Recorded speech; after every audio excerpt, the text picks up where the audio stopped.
temple precincts. The other term means location in the temple where God is viewed as dwelling. Right? So for the Jewish temple, you would have one term used for the temple precincts, the whole shebang. Shebang is probably an Arkansas term, so happy to hear that. But the other term is used just for the Holy of Holies. This is important, especially when you start reading the book of Revelation in English, where it says there's a temple there, but there will be no temple there. It seems rather contradictory. Unfortunately, most of the English translations have not made a distinction between those two words there. What it says is there will be no temple precincts there because all of heaven is the Holy of Holies. Wow.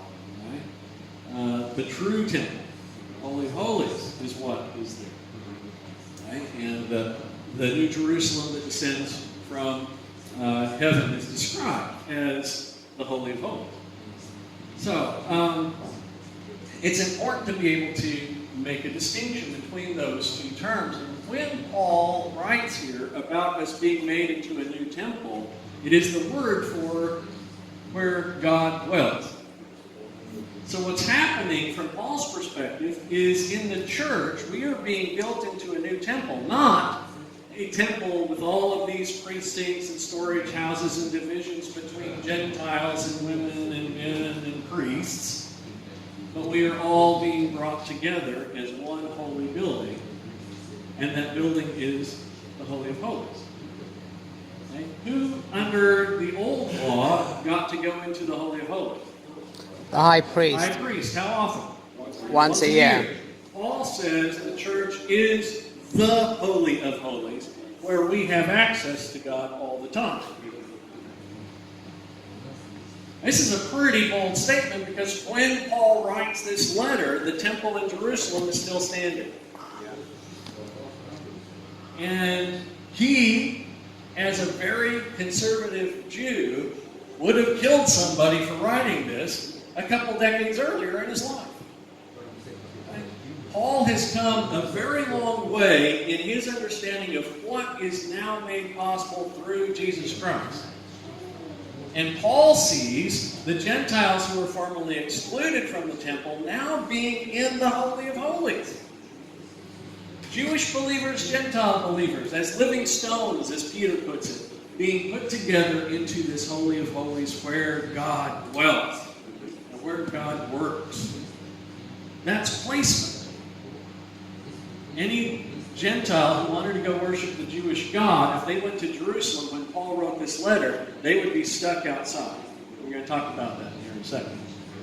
And Paul says you're not stuck outside any longer. Through the power of the resurrection, we have full placement with God. We have this complete access to God. Now, there's a lot of other terminology in here that's related to the temple that, unless you're really well versed in the Old Testament, you would not think of. But to bring something near is Old Testament language for bringing an offering to God in the temple.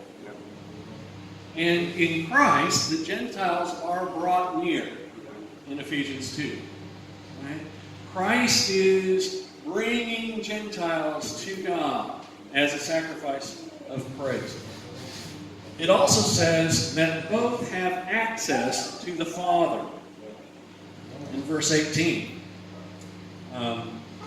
That word access is the word that is used for the high priest going into the Holy of Holies on that one day each year. But now we are the priests. We have that access. This is our placement. We are in Christ. That's the language that is used in chapter 1, verses 3 through 14 that we looked at yesterday. But this gives us a greater sense of who we are, where we are, and what our purpose is. Of course, we're supposed to be about the praise of His glory if we are in the Holy of Holies. Right? It's all about God and the grace that He has shown to us. So, to understand what's going on here, we need to deal a little bit with the architecture of the Temple of Jerusalem in the first century. And so we'll have to do use our imaginations here. But the most important place was the Holy of Holies. When Herod starts rebuilding the temple in 20 BC,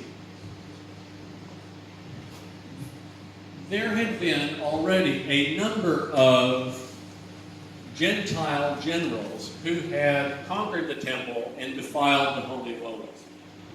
And so they decided to make it very, very difficult to get to. And so they built a huge building around it. It was still a 10 cubit, so cubit is fingertip to elbow. 10 cubit by 10 cubit by 10 cubit room. So a pretty small room. But they made it where you had to be lowered, hopefully by a friend, down 3 floors to get to the Holy of Holies in hopes of trying to keep Gentiles out of it. Okay. But the Holy of Holies was the place where only one person could go once a year. Then outside of the building that housed the Holy of Holies, you had the court of the Israelites. And only healthy Jewish men were allowed there. This would be where the priests would slaughter the animals. The altar was there where they would offer the animals as sacrifice. You had the big bronze bathtub for the priests to baptize themselves before participating in worship. And then outside the court of the Israelites, accessible only through one door, was the court of women. And only healthy Jewish women were allowed in the court of women. And in the court of women, you had 4 large candlesticks, and I mean large. And they would light them up at night for religious festivals and things. You had the orchestra and the choir located in the court of women, and they would be singing songs as people were progressing through to offer sacrifices. And so we're going to pretend the Holy of Holies is behind here somewhere. We can't get to it. This room is the court of the Israelites. And only healthy Jewish men are allowed in here. Sorry, ladies. Your spot is in the next room. That's where you would be allowed. But again, only if you're healthy. Now, that would be enclosed by walls. The walls range from 60 to 120 feet high and 1 to 3 meters wide. And so if you were a Gentile, you were stuck outside, no windows. You can't see any of the worship. You probably can't hear much of the worship.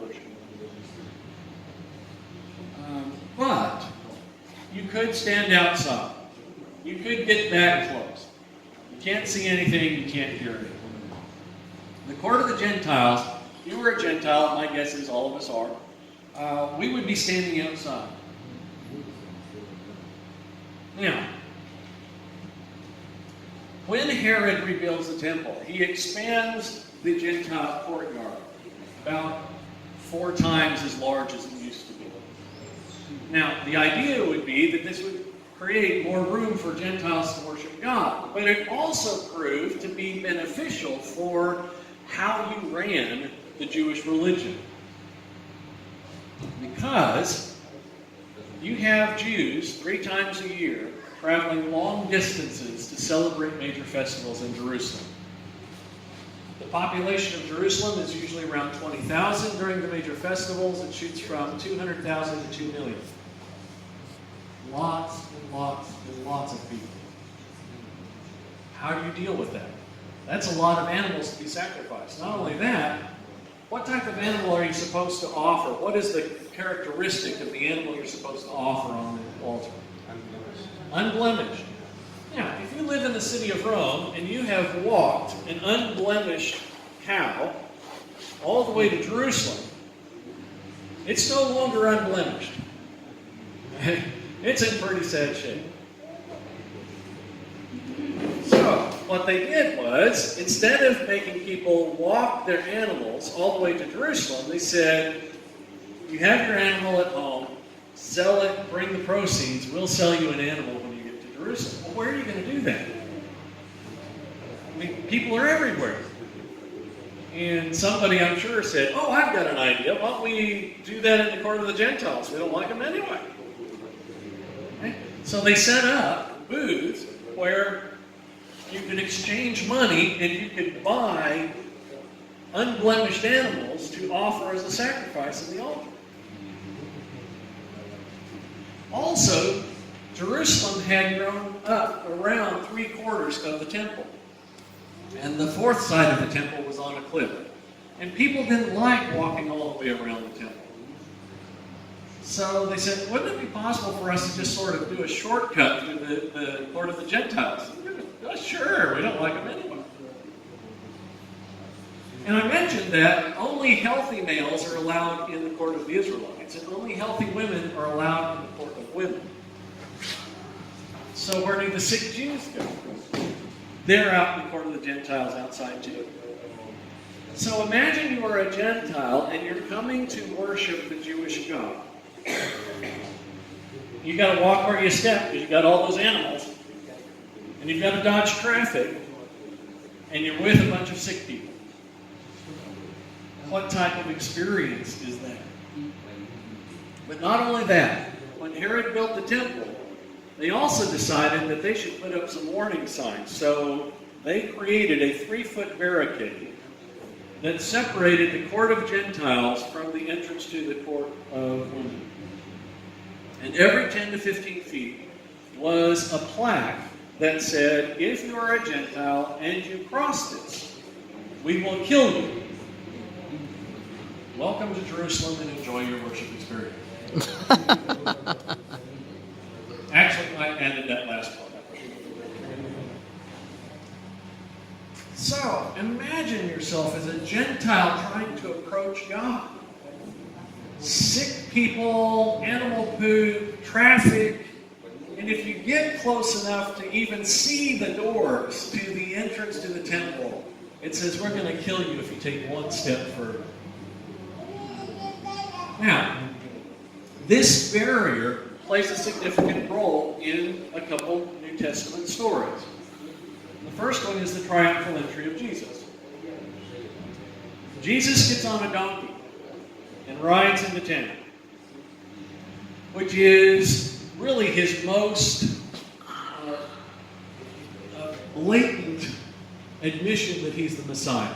The Jews believed that when the Messiah appeared, he would get on a donkey and ride into town. When Jesus does that, he's telling everybody, I'm in it. And people go crazy, right?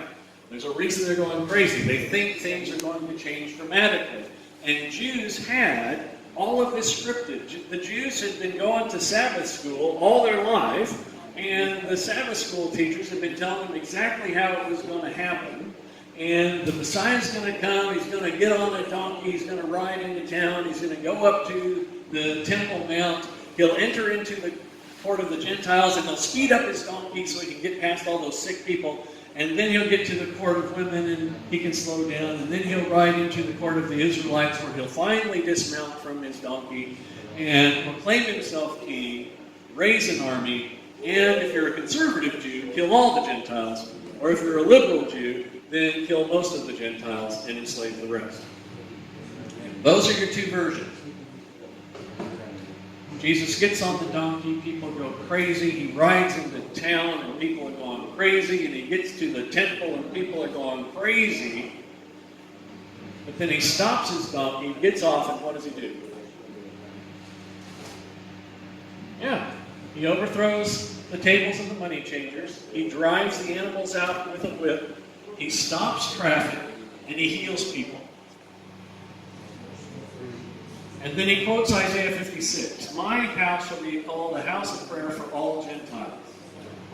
And if you ever look at Isaiah 56, verses 1 through 8, it's basically the storyline of the book of Acts. It is when the Messiah comes, everybody will be able to worship, even those who have been excluded from a relationship with God in the past. Whether they're eunuchs, whether they're Gentiles, the Gentiles will be able to worship at the altar That's what Isaiah 56 says. And Jesus is yelling that at the top of his lungs. This is what gets Jesus killed. He didn't follow the script.